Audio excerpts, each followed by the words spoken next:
You're listening to a Mamma Mia podcast. Mamma Mia acknowledges the traditional owners of land and waters that this podcast is recorded on. Hey Outlouders, it's Mia and I've got a little treat for you because I have an interview that I wanted to share that I did on No Filter a little while ago.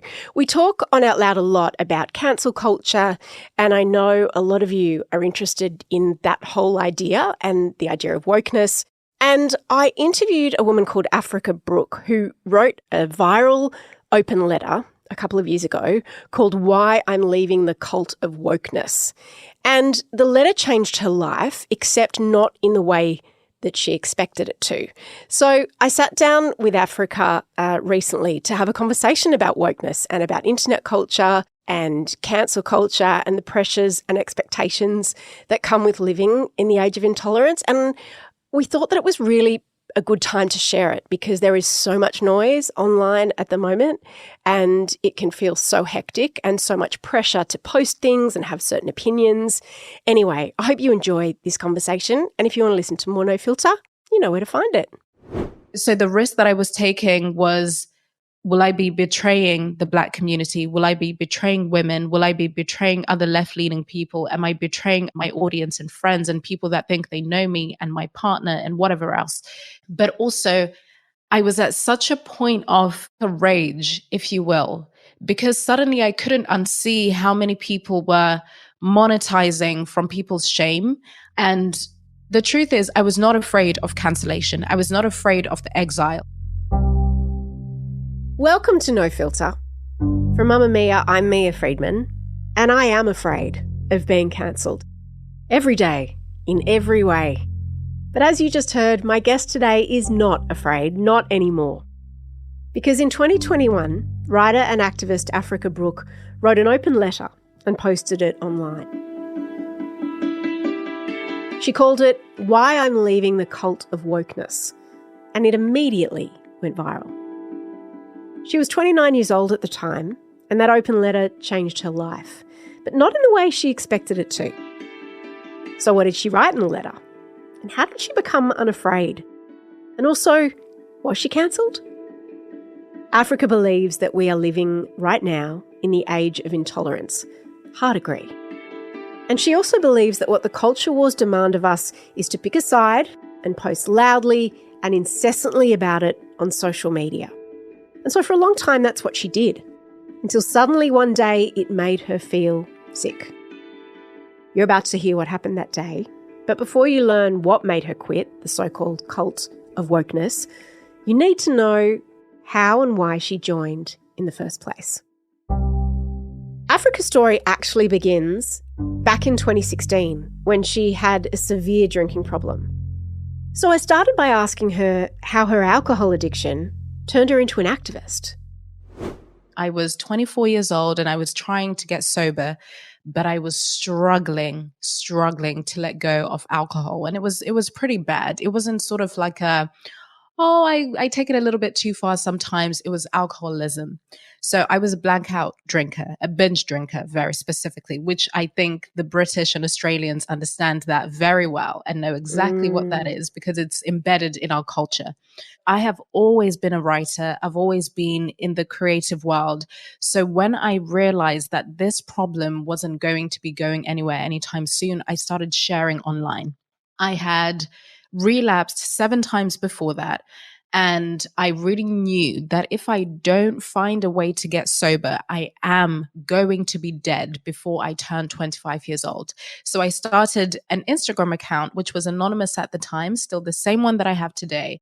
And I started sharing as a way to keep myself sober, sharing as a way to see if my, cries for help would land with anyone out there. There was no plan to build any sort of platform in the way that I do now. None of that was part of the plan. I just needed to get well, and I had no other space to do it offline. That was it. And then what happened is that my story got picked up pretty quickly by the UK media because of my age, because of the way that I spoke about it. But also it was just a sort of compelling story as well.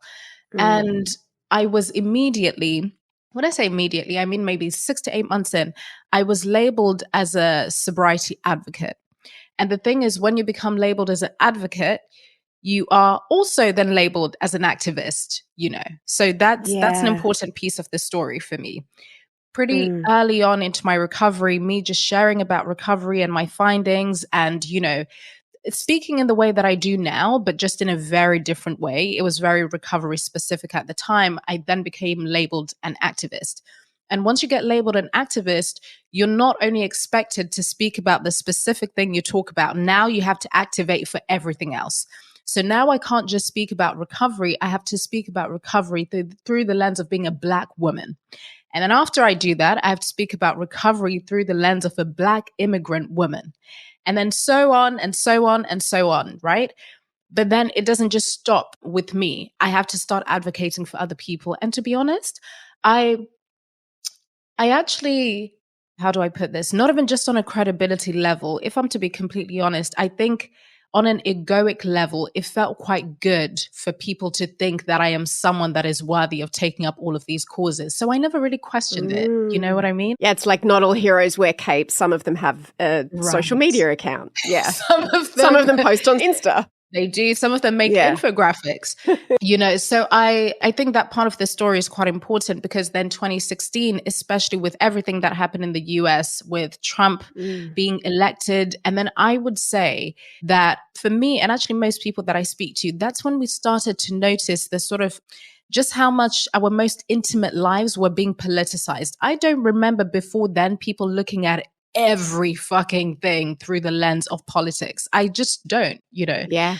So 2016, 2017, 2018, I started to go sort of deeper into social justice spaces. But I truly believed I still had my autonomy.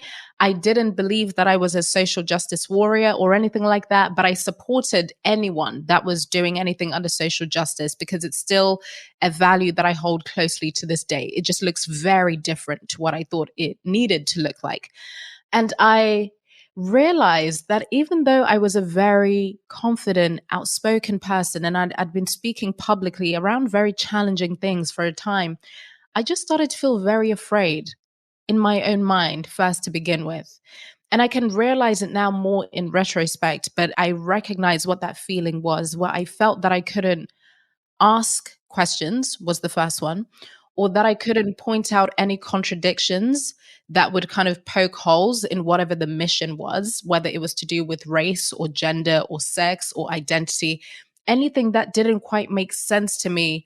I felt as if I just needed to keep it to myself, that I'm not allowed to talk about it. Because if I talk about it or ask the questions, I might seem as if, how do I put it? It felt like a betrayal, if I'm to put it very simply. It's not a logical thing. It just felt like I'm betraying Black people if I ask these questions or point out these contradictions, or I'm betraying women if I say, actually, I don't think we should live in such a fearful way, or to believe that all men are, just so many things that I just thought, okay, but how is this applicable? Is it applicable to every single situation? Just any critical thinking was sort of not allowed by myself, but also by the environment around me. That was just the reality of it. So this suppression of my voice and my inner thoughts especially, it just started to come to a head around 2019. Because I felt that I wasn't being in complete integrity with my work. My work is about understanding self-sabotage. My work has always been around self-expression and taking emotional conversational risks. It's always been about having the conversations that no one wants to have.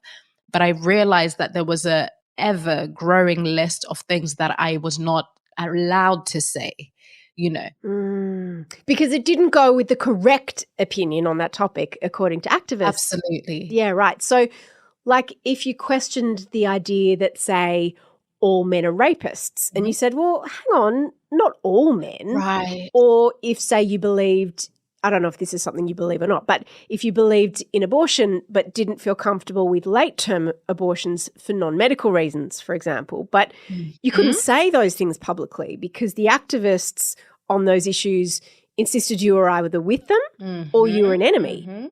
And you had to choose. There was no room for nuance. There you go. 100%. Anything that was in the defense of men without taking in the nuance of, well, when we talk about men, we're also talking about boys. So how is it for boys to be hearing us speaking? There was just, you can't. It just is what it is. So for me, all of that over the course of 2 to 3 years felt like a huge integrity breach, massively. I just couldn't keep up with it anymore internally for myself. And by the time 2020 comes around and George Floyd is murdered in the States, like anyone else, I was absolutely horrified. I felt just a level of sickness I've never felt before around a situation like that. And I think a lot of it is to do with the fact that we were all online and we'll never experience, well, I hope we'll never experience anything like that again. But it was just a very different time. Psychologically, we were all very different. But there was something about that specific case and the way that it sort of just exploded all over the world, and how, regardless of where you were in the world, you were supposed to behave and speak and respond to it in a very specific way. Very specific way. I even write about it in the book, and I say that even if you were a shepherd in rural Gweru, which is Zimbabwe, you were expected to speak about this and to post this square and to atone for your sins if you happen to be white. For me, in the beginning, I felt that sort of, I'm Black, I'm supposed to respond to this immediately. I'm supposed to call other white people in, this idea, which I think is so self-righteous, that I have to call people in, but that's what it was. That's what I felt like. Can you explain the difference between calling someone out and calling someone in, and how those two things are sort of seen differently? Well, first of all, I personally don't think there's any difference, but the idea of calling someone out, for example, is that you notice a problematic action or some kind of wrongdoing, then you have a duty to name whatever the harm that's been done, and you have a duty to use pretty much any means necessary, apart from, let's say, extreme physical violence, to shame the other person and to make them see what they have done, so that they decide that they would take accountability for whatever the harm is. And the idea is that calling someone in is supposed to be, and you might notice even in the way that I said it, it's supposed to be a more gentle approach of highlighting the harm that someone might have done, but you're approaching it like a good faith. There's supposed to be a good faith approach around it, right? You're not supposed to assume that the other person did this maliciously and consciously. You're supposed to assume that maybe they just didn't realize what they were doing. So you call them in, and you're supposed to do it privately before you do it publicly. And if the person doesn't want to respond privately, then your hand has been forced, and then you can do it publicly. But even publicly, it's supposed to be a little bit more gentle. But the reason why I say I don't think there's any difference, because I don't think I've ever seen it executed in that way, really.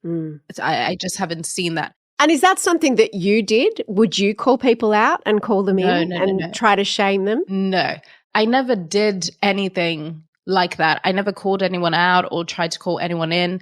I think I was just sort of sitting on the sidelines, co-signing that behavior. But I think I was co-signing that behavior out of fear, because if I have empathy for that person, then am I on the side of the harm doer? You know what I mean? That's the sort of sinister way all of these things work, because it starts to act as almost cancellation by proximity. If I defend this person, I might get cancelled too. So I just have to let it happen. So 2020 was very similar. In the beginning, I also was overwhelmed with emotion because a Black man has been killed by the hands of the police. So it's a very specific, again, there's a truth, but there's a way that the truth is being put forward that means that you all have to be in a state of fear. It's kind of like as if Black people are being lynched type of thing, without any need to know what the details of it was. Because if you're curious about what the details are, that means you are siding with whatever the thing is. So in the beginning, I pretty much joined the cause. I was horrified. I then was doing call outs, but not even to specific people. It was mainly saying, you need to be speaking up about this. It was a very silence is violence energy. That's how I would put it. It was very silence is violence. If you are not speaking out about this, then you are on the wrong side of history, blah, blah, blah, blah, blah, blah, all the scripts that you can expect. Then I was applauded very loudly for it, very, very loudly. It was like, how do I put this? It was like you get a sort of rush of adrenaline because it's also happening in an environment that is so abnormal. It's not actually normal for you to put out a thought and immediately it's co-signed by thousands and thousands of people telling you that you've done a good job. The same thing can never happen offline. It just can't. It would be like getting a standing ovation, like going out into the street and saying something and having everyone just stop what they're doing and just turn to you and applaud.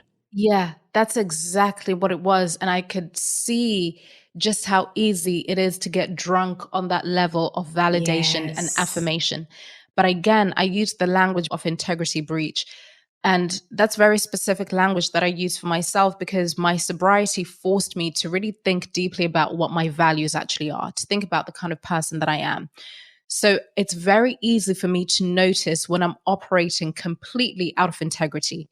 So in that moment, I think it was about a couple of hours or something like that, all of this was happening in. So I didn't sort of lean into this silence is violence energy for a prolonged amount of time. But for me, it was long enough because I had never really participated in anything like that before. So it was very sort of shocking to the system to see myself behave in this way. And there was a particular 24-hour period during that time in 2020 when Black Lives Matter content completely dominated social media and where it seemed like the whole world was posting a black square in solidarity with the BLM movement.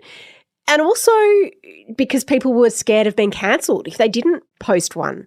And then the activists cancelled everyone anyway because the black squares were apparently flooding feeds. And they said that it was preventing people from getting information from Black creators about the movement. Africa, did you post the Black Square? No, I didn't. I was very close to posting the Black Square because even I, as a Black person, felt pressure to post it. Because again, I really want to make it clear that there's so much nuance in what we're speaking about. So many conversations that were happening at the time were really necessary. And I think they have really transformed the way people understand race in a useful way. However, it then started to go to an extreme that I believe had this sort of religious undertone to it. The idea that if you are a white person, then you are pretty much born with original sin, that is white supremacy. So you have to spend the rest of your life atoning for it through an anti-racism course. You might notice that also in that year, all books to do with anti-racism absolutely exploded. They did so well. Other people got book deals because of that, because they did something that went viral. So to me, there is a anti-racism industrial complex, but that's a completely different conversation.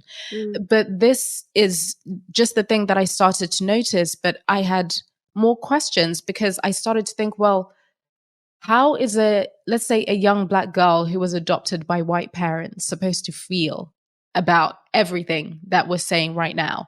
Is she supposed to start questioning her parents? Like, I just didn't understand how a lot of what was being said is applicable into real life and the damage that it actually causes when we start interrogating every white person we've ever interacted with to see if any of maybe the conflicts that we had or disagreements were because of some kind of racial intent. There were things that I just didn't feel comfortable with over time. So I didn't post the Black Square because also I didn't understand the origin of it. I was hearing that it had come from the music industry and it was specifically for musicians, but then also so many Black squares, it's actually blocking out the information for people to meet up and organize. So again, logically, it just didn't make sense. But I did keep the mob away, if you will, by calling people out in a different way. So if I'm to be honest, it's as if I found another way to be like, okay, I'm not going to do that thing, but I'll do this instead. I'll use my platform to call everyone else out. So that's what I did. There was a man that slid into your DMs to question quite politely, I believe. Yes. What did he say to you and what did you do in response? So this is when I was choosing my plan B of not posting the Black Square and then kind of just going hard in saying that everyone needs to be posting. Gosh, and you know what? Even when I think about it, I'm like, oh my God, really? Really? So then you had a surreal situation where all these white people who were trying to be allies to the black community Yes. started panicking because they didn't know whether the best way to do that was to post the black square or delete the one they'd already posted. Mm-hmm. And suddenly it wasn't even about George Floyd anymore or fighting racism, but it suddenly became about cancellation by this group of vigilantes who were policing what everyone was doing. You just named it. That's exactly it. It stopped becoming about Yeah. the thing. The intent just became very different. It just became very different. So that's what I was doing. Everyone should be talking about this. Why is no one talking? Blah, blah, blah. And then this man sends me a DM, which it was really polite. He was just curious about my approach. He had been someone that had been following my work for a while. So I think the way in which I was approaching this conversation was just very different from what he would have expected of me, understandably so. So he was pretty much just asking, do I really think this is the right way to be going about this? I'm saying that I want people to come together, people to be talking about this. So do I think that this is the right approach for it? And I didn't even respond to him. I screenshotted the DM, the conversation, posted it onto my Instagram feed. And then again, immediately, because already I was getting cheers and validation from the calling out people, calling in every self-righteous action possible. You know, I was getting applauded for it. And when I posted that screenshot immediately again, because you have to think back to the time everyone is on their phones. Yes. And everything would explode at that time. And that's exactly what happened with this post. And I think it was up for all of 20 minutes, but it had tens of thousands of likes and comments and well dones. And he shouldn't be speaking to you in this way. You know, all of those ego stroking things. No one asked for any context. Actually, I think there were some people that were commenting saying that is a valuable thing to ask, you know, but I didn't want to see any of that. I didn't want to see anything that would sort of break me out of this trance. Did it feel good, those 20 minutes? Oh, absolutely. Are you kidding me? It feels like the thing that I was saying before, it's exhilarating. You feel powerful. It's like an arousal of all of the senses because you're getting an insanely abnormal amount of validation and affirmation from all corners of the globe at the same time. You know, you can see actually how people easily become caricatures of themselves based on a moment in time. You see it. You see it because they want to repeat that same thing again and again and again. It's almost like taking drugs for the first time. And that becomes their identity. Exactly. And you're chasing that same feeling. So you repeat the same thing. And in that moment, it's about 20 minutes. I had this experience where I sort of zoomed out of myself. You could call it dissociation or whatever. But I think I had just hit my max of trying to, of wearing the mask, if you will, of wearing the mask when I actually had all of these questions. I somewhat agreed with this man and I knew that he was saying was valuable, but the cognitive dissonance was so intense. And to be honest, I think it was shame. I felt ashamed because he was right. I felt ashamed because everything that I was doing in this moment in time was so directly opposing the work that I'd been doing for the past 5 to 6 years. I was ashamed because I had been called out.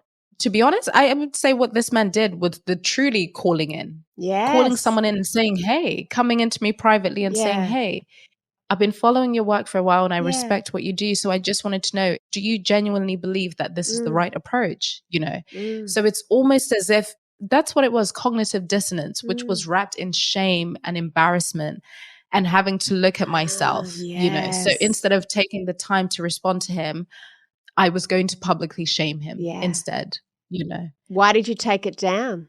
I took it down because I had that experience of seeing myself behaving in this way and I felt sick. I don't have many moments in my life where something has happened psychologically that has actually made me feel so sick. And that was one of those moments. And I immediately deleted the post and I logged out of Instagram, I think for a day or a couple of days. And in that time, I just started journaling. I just started writing everything that I had felt afraid to say, everything that I had seen in myself, everything that I had been writing over the past couple of years, because I've always journaled. So all of those moments that I felt I needed to speak and think and behave in a specific way because I'm Black, because I'm supposedly left-leaning, because of all of these identity things, I wrote it down. And that is what inspired the open letter that I would then write in early 2021, which was called Why I'm Leaving the Cult of Wokeness. So that open letter didn't just sort of happen. I wrote it in 2 hours. It was 4,000 words. I wrote it in a couple of hours, but it was a build-up from 2018, as I was saying to you, of just suddenly realizing that I have been betraying myself without even realizing. I have been self-editing and monitoring my language and replacing my language with scripts and things that I don't actually believe in, because I thought if I truly say what I think, or I truly just generally express curiosity in a way that is not so-called allowed, that I'm going to be cancelled, that I'm going to be punished for it, that I'm going to be exiled by my community, that I will lose my audience, that I will lose my clients, that I will lose opportunities. All of these things I associated speaking the truth with loss. There was no other way around it. It was just like, if I ask questions, if I speak the truth, if I point out contradictions, there will be loss.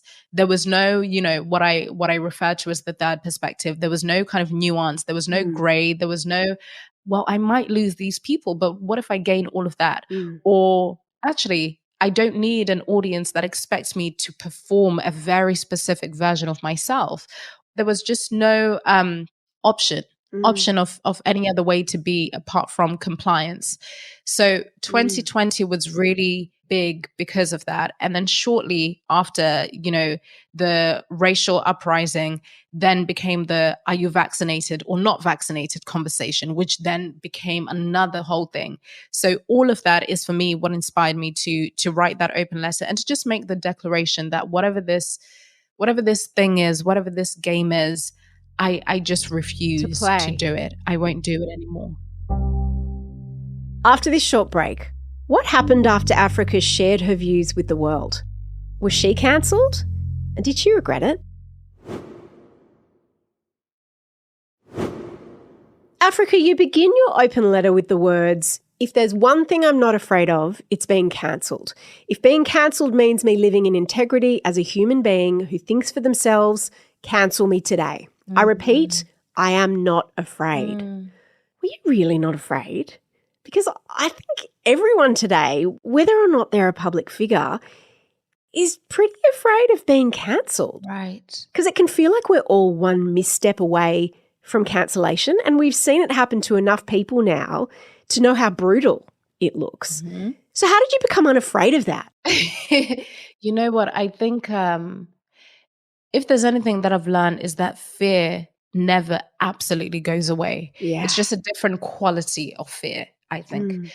So for me, I did have that undercurrent of fear, which is absolutely normal because I was doing something that was so high risk for a lot of reasons, for a lot of reasons, because I felt that me pressing publish was, again, all of it was based on identity, because we're in such an identity obsessed world. And when you are a racialized person that has been labeled an activist and all of these other things, there are expectations of you. So the risk that I was taking was, will I be betraying the Black community? Will I be betraying women? Will I be betraying other left-leaning people? Am I betraying my audience and friends and people that think they know me and my partner and whatever else? But also, I was at such a point of almost like a rage, if you will, because suddenly I couldn't unsee how many people were monetizing from people's shame. I couldn't unsee how many people were actually making this a business. They didn't want racism to go away, because then they're out of pocket, they're out of a book deal, they're out of a brand deal, they're out of all of these things. So they're constantly creating problems. I couldn't unsee the people or the activists that are constantly keeping women so afraid, never making women feel empowered about the realities of the world, but there was just so much fear that was being sold as progress and empowerment. And that enraged me to the point of actually not allowing whatever fear that I felt to consume me. Yeah. Because I had realized that I had been such a coward. I had been a coward and I didn't even know. And I had so much compassion and empathy for that coward, but I needed this version of Africa to step forward and to say, this is what we're doing now. So I was not, the truth is, I was not afraid of cancellation. I was not afraid of the exile. I was afraid of the uncertainty because there's so much unknown. Once you liberate yourself, there is so much that is unknown. But in writing those words, even when I read them back now or someone reads them back to me, I feel a sense of so much power. That's exactly how I felt in that moment. I didn't feel consumed by fear at all. I didn't. But I think it's because being consumed by fear was just no longer a choice at that time. Your open letter went viral. It's currently been read by, I think, around 20 million people. Were you cancelled? No. What happened? No. Quite the opposite, actually. My letter, I realized, here's the thing. By the way, can I ask you a question? How do you define cancellation? Yeah, it's a great question, isn't it? I mean, I've been cancelled so many times over so many years before it was even called that. It used to be called a pylon or backlash or outrage culture. But I think a pylon is probably the best description of what it feels like when it happens to you. And it's very different to criticism. I always try to explain that to people. That can be constructive. Criticism can always be helpful and even well-meaning. But cancellation is such a horrible word because it's so dehumanizing. It's so dehumanizing. Like you cancel a flight or you cancel a meeting. You don't cancel a human being. And yet people try to.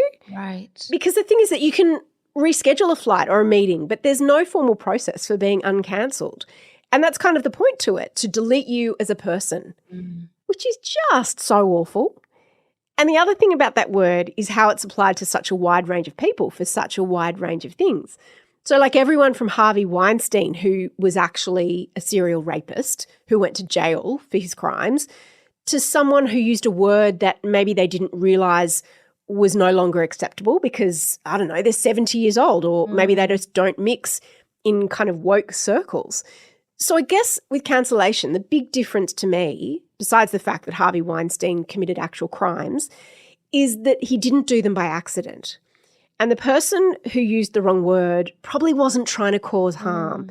You know, I know this is general, but in most cases, when someone's cancelled, they didn't intend to be offensive or cause harm. And that doesn't mean that they didn't offend people and they didn't cause harm, but cancellation is the total flattening of intention and effect. So that's kind of how I've come to understand it. How do you think of cancellation?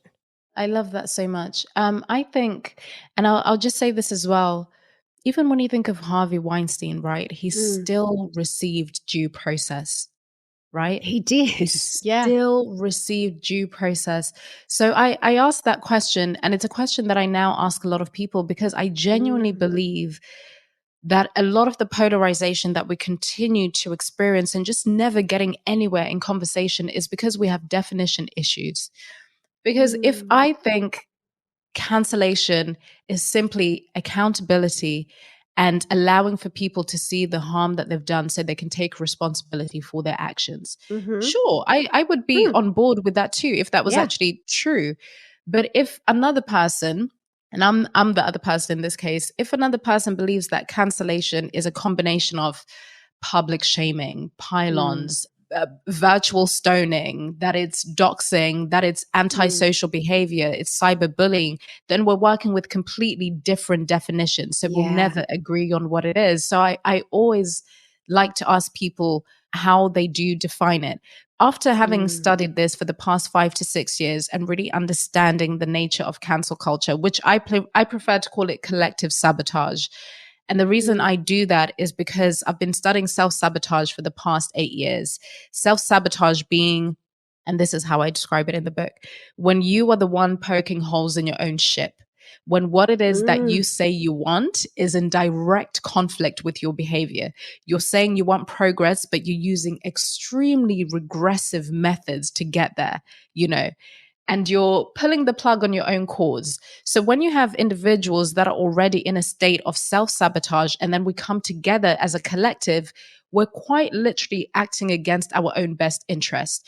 Because if you are part of a mob and you get your exhilaration and fire and charge from that, you better believe that same mob is going to come after you the moment you get any step out of line, and the same thing will happen to you. But we don't think that far. We have very sort of short-term thinking in this mindset. So for me, I haven't been cancelled, whether it's in my open letter or my work from then. Sure, I've had people, I remember someone actually, and I thought this was so hilarious. I think it's when I wrote my open letter. And then this woman sent me, she was a Black American woman. She sent me this long email about how she's been following my work for such a long time. And she's so disappointed that I have decided to become a bed wench for the white man. And I thought, wow. A bed wench for the white man. Wow. What an insult. It's very creative. If you had seen how much I was laughing, I could not stop cracking up. I was like, that takes time to write an email, and it was very well written too. Yeah. Honestly, I've never received any sort of trolling or any cancellation or any call outs or anything like that. And I think it's because when you actually read my open letter, it's very easy to see the word wokeness on the title and to make so many assumptions about what will be in there. But I think I'm quite fair. So I've never experienced cancellation. And I think it's because this kind of like a mindset thing, and it might sound really abstract, but I think there's something about, it even happens with bullies in the playground, right? If you show fear, you become more attractive. That's just how it works. If you don't allow for your convictions to be shown, and I'm very good at being convicted, but I'm still open. I'm still very warm. I'm not cynical. I am able to look at things differently if someone offers me new information that I wasn't aware of. So I think my open letter served as a point of just relief for so many people, especially other racialized people who didn't know that they could, or who had forgotten rather, that they could ask questions, that they can say, I don't agree with that. Or I agree with parts of it, but there are other parts I'm not willing to sign up for. That's exactly it. To say this works for me, but this doesn't quite work for me, you know. Or I'm unclear about that. I see it in a more nuanced way. Exactly. And also for people that have been racialized as white, that were made to believe that they have this original sin that they need to, I just don't believe in any of that. I just won't stand for it. And I think it just offered as a point of relief for people. And I think because of my genuine curiosity, but also my expertise as a developmental coach, as a researcher, as a consultant, as a writer, it's allowed me to continue exploring the conversation in a way that isn't sensationalized, you know. I'm not doing this so I can be a talking head, so I can kind of, as we were saying before, hone in on just one thing. So I'm not anti-woke, for example. I haven't made anti-woke my identity and sort of become like a caricature of myself. That's not what I'm doing. So I think my work is easily received by people because they can feel that it's not some kind of, what's the term for this? Well, you're not scolding people. Like it's not about scolding. It's about, there you go. It's about refusing to be part of a polarized system who insists that you pledge complete allegiance to a particular team. Yes. After this break, I'm going to ask Africa about this current moment in the news and how it's playing out on social media. And I'll be honest, this is the part of the conversation I'm most nervous about. Africa, since October 7th last year, we've seen a similar situation play out on social media as we saw after George Floyd's death, in that the world's been really shocked and really distressed by truly horrific news and images of the war in the Middle East. And there has been a similar attempt by some people to kind of police what is and isn't being posted about the war. And just as the black square turned out to be, I guess, an imperfect expression of solidarity with Black Lives Matter, We saw a similar phenomenon a couple of months ago where in a 24-hour period, millions of people on social media all around the world posted that image with the words "All Eyes on Rafah" to show their support for Palestinian civilians. And at the time, there was a lot of surveillance around who had and who hadn't posted it. Yes. And then it emerged that the image had been generated by AI. So then people started yelling about that. And meanwhile, the war continues and Palestinian people are still being killed and the hostages are still being held. And then some people believe if you don't post about those things, then that means that you don't care. So they start questioning other people's humanity. Right? How did you read that moment when everyone was posting and then deleting that tile about Rafah? And thank you for bringing that up. I can imagine that so many people listening will resonate with that. The interesting thing about this is that even if someone is listening to this in 6 months' time or a year or 2 years, 3 years, there's going to be something. There's going to be something that is happening culturally that will be very reminiscent of this. Always something. And that's what I like to keep in mind, by the way. And I would invite anyone listening to this or watching to keep that in mind too, that there's always going to be something. Try and notice the patterns in terms of how you're expected to respond and the time in which you're expected to respond. So for me, when I saw that, exactly as you said, it was like immediate flashbacks. It was the same mechanics. This thing comes out. No one asks where it's from in terms of its origin. Again, we do need urgently, actually, more media literacy for people wondering where things are actually coming from and who are they coming from. Because again, things just come out and we tend to see a number. Okay, 2,000 people have shared this, 10,000 people have shared this, 250,000 people have shared. That means I should also be sharing. Because there is that thing where it's contagious. We don't ask any questions. We just trust that the data being higher means that it's the right thing that we need to be sharing. And for many reasons, it could have been because exactly as you said, it makes people aware of what is going on. So I understand the awareness piece of it in terms of that being an objective. But within 24 hours, actually, people were already being shamed for posting it. Exact same as the black square. The exact same thing to a T. It was uncanny. Right. And then now people are feeling ashamed of being like, do I delete it? But if I delete it, people might see that I've deleted it. It becomes a whole thing.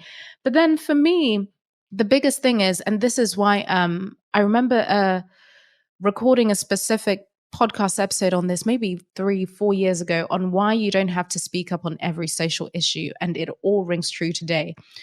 This idea that every single thing people are doing or thinking they are putting online is something that we need to realize is very, very, very limiting. In many ways, someone could have been marching for the past 10 months, in their hometown, or sending letters to the local MP, or donating hundreds, maybe even thousands, maybe even more. Some people having real world conversations. Some people actually holding people who are being harmed by this every single day. Some people are seeing what they can do in their community. Some people are making phone calls. Some people are dealing with another war happening in their country. Another reality we have to accept. And again, this is just opening up the nuance and the gray for people to understand that things are not as simple as, oh, if this person posts, then that shows that they care. That shows that they're doing something. Because I could post an infographic from bed and not even really care, but just post it to say that I've done something. I think it's such a shame. It's such a shame that we have come to this point where we believe that if someone doesn't post something, quite literally, by the way, that something could be anything. There's never any detail on what it could be. It could be anything. It doesn't even have to actually be a link that sends maybe something more tangible to where the conflict is happening. It could be anything. It could be a photo. It could be a slide. It could be just one word. People prefer the performance more than whether something is actually changing fundamentally. Because I think we're in such a trance when we're online that we don't even think that people could be doing something else that isn't posting, What's the reason for that? Because it's not everybody, but the people who speak loudest online, often around these things, have become like vigilantes. It's like they're self-appointed sheriffs of the internet, surveilling what everyone else is posting and calling out people that they think are posting not in the right amount or not in the right way isn't narcissism. I mean, I guess they think they're doing the right thing. Do they actually think that what they're doing by centering themselves and shouting at everybody else is helping? Or is it just that they get sort of addicted to the attention or the head rush? I mean, back in the day when I used to be a lot more outraged online, there is a bit of a head rush, as you spoke about before, about when everyone agrees with you and you get lots of likes and you go girl kinds of comments. Is that why there's just this intolerance for nuance, because being extreme gets more claps? To me, I don't have one answer, but I think it can be a combination of different things. I find that a lot of the time when we find it so difficult to hold our own contradictions, we just won't be able to hold other people's. That's actually just the reality of it. Because if I can't see myself as both good and bad, as both manipulative, but also very thoughtful, but also very kind, but I can also be very rageful. I can also be very impatient, but I can also be very sweet, and I can also be grounded. If I can't see all of those things about myself, and especially be able to name the shadowy parts of myself, I will never be able to do that about someone else. I just won't. And even worse, if I then encounter someone who's able to hold those truths about themselves, they will always be a trigger for me. So something that I always think about it in the context of self-censorship is that when you become very well trained at censoring yourself, you will find people that are not just uncensored to the extreme, but people that allow themselves to actually speak their minds or to ask questions or to say, I don't agree with that, or to say, I know everyone agrees with this, but this is what I think. You will feel that it's actually a threat to your sense of self. And it's very illogical, but it's people feeling like your worldview isn't actually just yours. It's now a threat on my sense of self. So I have to do everything I can to take it down and to somehow give you mine. So then I'm safe. You're right. So when I was a couple of years ago, I was diagnosed with ADHD and I wrote about it, and I wrote about how there was nothing good about it for me. Like it had only made my life harder. And there was huge pushback from the neurodivergent community saying you can't, how very dare you say that? You're not allowed to say that. You've got to be a role model for young people. And of course, there were other people saying, oh, thank God, I'm so glad you've said it. Because I said, I don't feel like it's my superpower. Maybe some people feel like it's their superpower. I don't feel like it's my superpower. I feel like it's made my life harder. I wish I could give it back. But I had strayed from the party line and this orthodoxy of, no, you can only be positive about it. Right. And I agree. I just went, well, no, forget it. Like, I'm not interested in that. That's exactly it. It's like, it's groupthink, essentially. Yeah. Right? This idea that we only have safety if we all think the same way. And anything that gets in that opposes that is a threat, and we have to get rid of it. That's essentially, gosh. It feels like a threat, right? Because what people, I think, often miss is that the people who are most likely to cancel you or who are most likely to call you out or pile on you or whatever are people who you are ideologically very similar with. They're part of a people that you agree with most things. Yes. Whereas I once spoke to someone who was like a very right-wing commentator, and I was asking her, oh, do you get a whole lot of shit from these particular people on the left who like to cancel me? And she's like, oh, no, they completely ignore me. I get it from the right. So she got cancelled from the right, and the right leaves me alone. I get cancelled from the left. Gosh. Why is that? Why do we cancel people that are more likely to cancel people that are most like us? It's like, to me, that's just tribalism. I always laugh at how we think because we wear clothes now and we have all of this technology, whatever, we can override our primal nature, but it's never going to go anywhere. And we are tribal creatures. There was definitely a point in time where if you stray from the tribe, whether it's through actual action or thought, there's danger. There's danger if you are cast out by the tribe. You will be dead, within a few hours. So I think we still have that biological wiring, and I write about it in the third perspective. We need to understand our biology and our human nature so we can see it at play, because we will always have that thing where our safety is determined by the people around us. And that also means intellectual safety, right? I can't feel that safe if I don't know where to place you. That's why I think identity has its uses, because it's not about getting rid of identity completely. It just allows us for us to understand each other. Even someone saying, I'm British, I'm Zimbabwean, I'm Australian, I'm this and that, it gives you an idea, and that gives you a bit of safety. Whereas when you don't know someone's name or their age or where they're from or who they actually are, how can I trust you when I don't actually know you? So we take that a step further with ideology. How can I trust you when you don't think and feel exactly like me? So where I have a lot of empathy and compassion actually for all of this is that asking people to face their discomfort when they're confronted with a different worldview, etc., it's a very unnatural thing. It's a very unnatural thing to ask someone to hold that contradiction and for it to not feel completely threatening.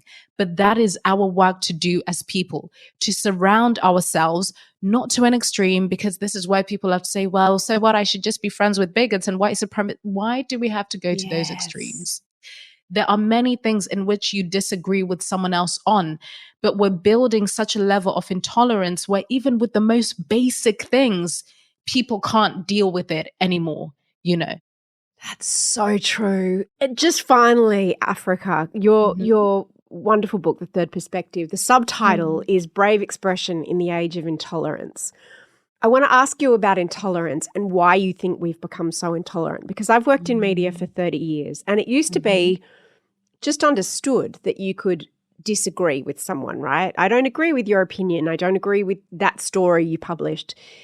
Now people have become so intolerant. It's, I disagree with your opinion. I'm unfollowing you. I am blocking you. Or I don't like that story. You need to take it down. I can't handle that it even exists in the world. What's that about? Why have we become so completely intolerant? Gosh. So I think that's a big question, and I'm sure there's a big answer to it. But again, I think there's a lot of different things. But I like to kind of bring it back to the self.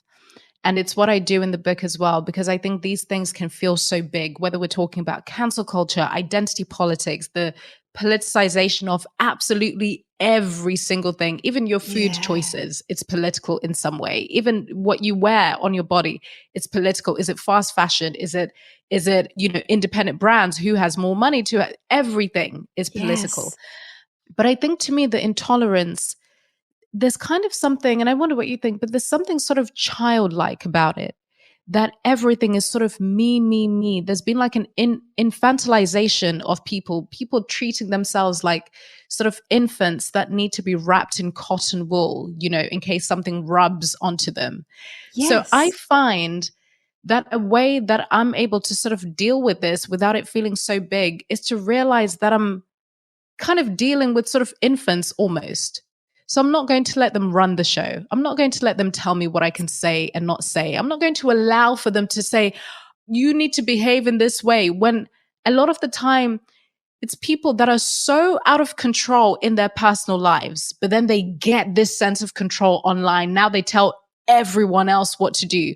When you can barely have a conversation with your own family, when you can barely have a conversation with your partner or your sibling. So I like to think of it in that way, that it's people trying to gain a sense of control they don't have in their own lives. So there's something quite childlike.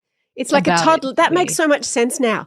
I understand a couple of people so much better. It's like a toddler stamping their foot. Absolutely. Yeah. Absolutely. And I think you have to think about it in that way, as in, how would you respond to a toddler who is stamping their foot and saying, post this and do that and share this? Why haven't you done that? It's insane. Yes. You wouldn't be scared of them. You wouldn't listen to them. So I think we need to sort of understand that we're dealing with something a little bit unnatural here in needing to lean in instead of leaning out of the discomfort of being confronted with a different worldview, or a friend of yours changing their mind, about something, or saying, you know what, I used to agree with this, but I don't actually agree with that so much anymore. And for you to feel like you can still love and appreciate that person and not apply so much meaning to it. So I think we've kind of lost this ability to be able to hold contradiction. But I do think it starts with ourselves. Otherwise, I promise you, As much as you would like to think you'll be able to do it, you will never be able to hold contradiction in someone else if you can't do it for you. That makes so much sense.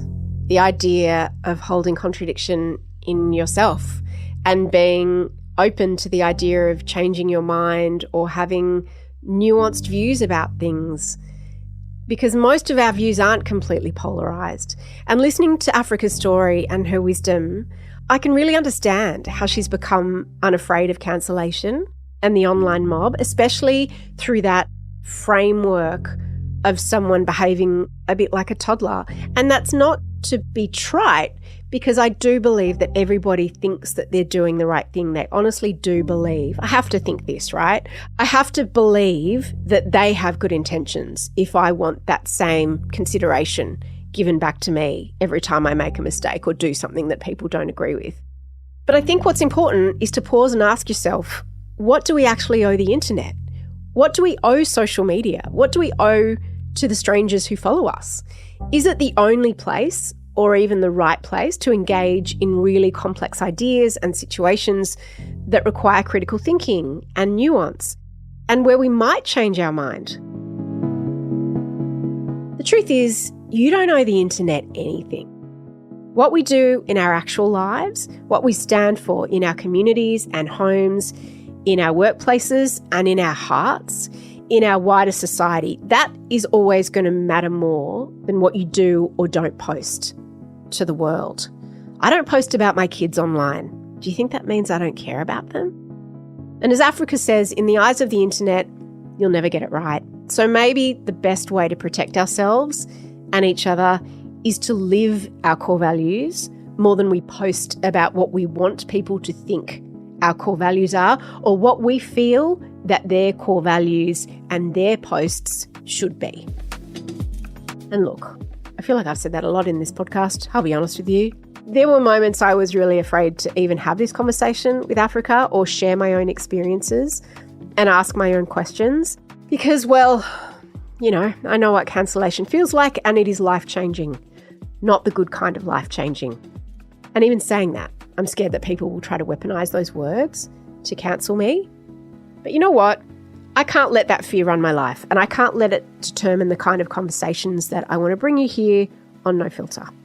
I want No Filter to be a place where you can hear from people you might disagree with or feel your own positions challenged a bit, and remember how to actually have conversations in a good faith way. And that's what this show is about. And as you heard, that is certainly what Africa is about. What strikes me most about her, I mean all the things, but it's her lack of righteousness. It is her openness, her ability to listen, and her willingness to embrace nuance and uncertainty and contradiction. You probably want more of Africa. Who wouldn't? Lucky for you, she's a consultant, a coach, a strategist, a speaker. She's magnificent on social media, and we will pop all the links that you need to become the Africa Brooke superfan that you should be. And like we all are here at No Filter, we'll pop them in the show notes. The executive producer of No Filter is Naima Brown. Give her a big, hard, thorny conversation any day over small talk. Our audio producer is Tom Lyon. He's learning how to meditate and will not engage in online drama. And I'm Mia Freedman. I'm going to have a big cup of tea and a very big lie down. I'm your host. Be kind to each other. Think twice before you jump into a pylon. There's a real person on the bottom of it. Cancel reservations and meetings, not people. Love you. See you next week.